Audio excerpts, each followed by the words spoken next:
С последователност, научен и производствен потенциал, постоянно обогатява на продуктова листа и доказано ефикасни решения, фирма Екофол успя да наложи у нас листното торене, като задължително земеделско мероприятие. Сигурен, благотворен ефект за културите и икономическа полза за стопаните. Това са предимствата на торовете лактофол. Те се прилагат на всички полета, при всички култури. Днес присъстваме на първи пролетни пръскания на есенници в Търговищка област.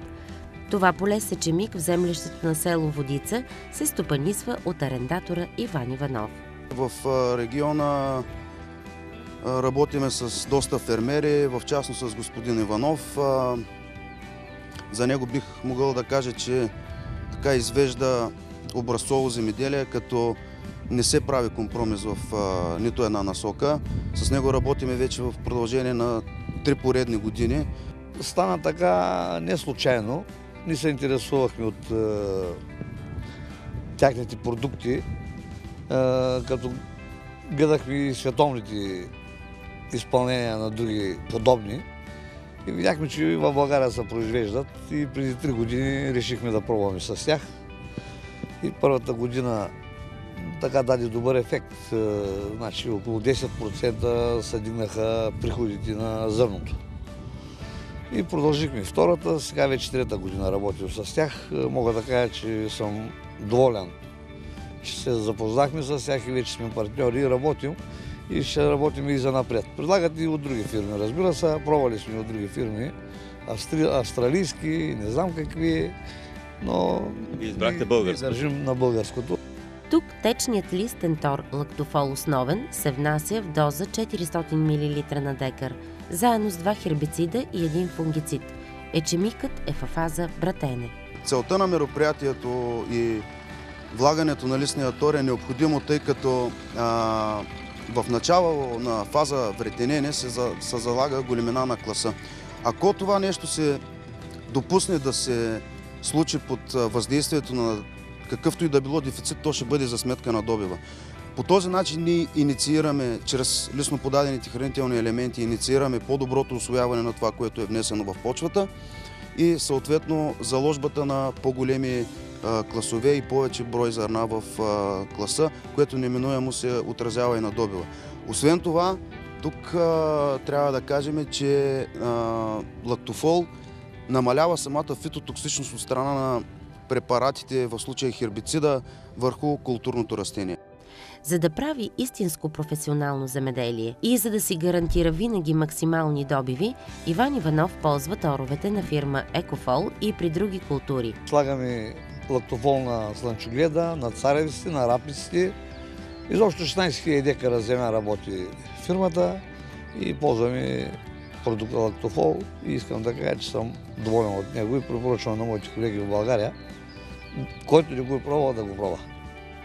В землището на съседното село Цар Асен също се извършват пролетни пръскания.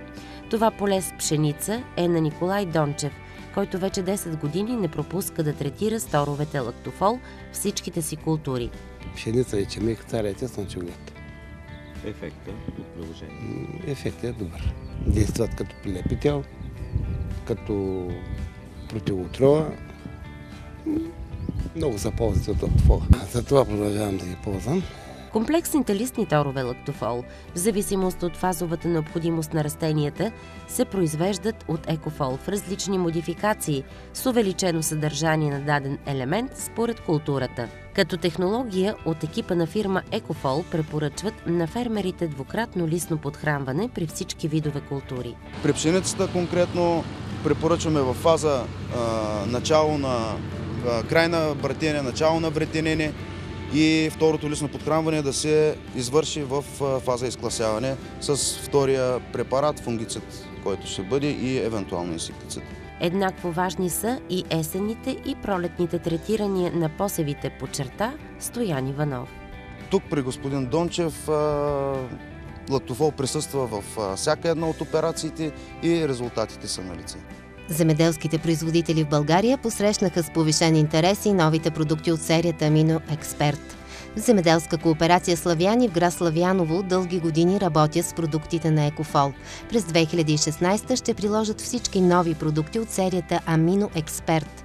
Стоян Стоянов от Добричкото село Краище се стреми да намери правилната технология за всяка култура. Той използва биостимулатора Импулс.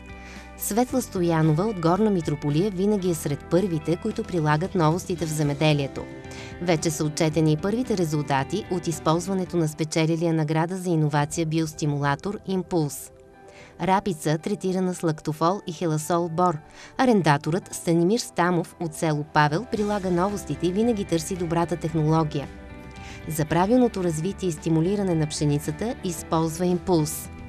На 23 март в село Беловица се извършва пръскане с Импулс в доза 200 мл за декар. Пестицидите и листният тор са напълно смесими. Съдържащите се в Импулс прилепител и умокрител подобряват разпределянето на препаратите в площта и осигуряват по-доброто им въздействие. Вижда се доброто прилепване на работния разтвор. Земеделска кооперация Единство в село Костиево, област Пловдив. Ечемик, пръскан с Импулс на 14 март 2016 година. Това е ефектът от стимулацията на посева след 10 дни. На пшеницата също е приложен новият биостимулатор Импулс, заедно с препаратите за растителна защита. Посевът е с много добре и равномерно развити братя. 10 дни след пръскането се наблюдава засилен растеж на новопоявилите се братя. Рапица, пръскана с Импулс в село Костиево. В Импулс се съдържат аминокиселини, органично вещество, фитохормони и пълен комплекс микроелементи. Приложен е съвместно с пестицидите. Развитието на растенията е много добро, с много разклонение, още от основата на стъблото. Здрави стъбла, плътни листа и много съцветия. Доброто хранене и стимулиране с Импулс е изключително важно за добива. Борислав Славчев, управител на стопанство в село Ломци, винаги е иноватор.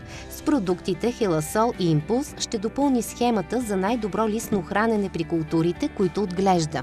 Фикс, иновативният прилепител и умокрител също е част от серията Амино Експерт. Той гарантира отлично покритие и разпределение на препарати, листни торове и растежни регулатори. Амино Експерт Фикс – подобрено прилепване, подобрено разпределение, подобрено задържане на работния разтвор към третираната листна повърхност, намалено повърхностно съпротивление.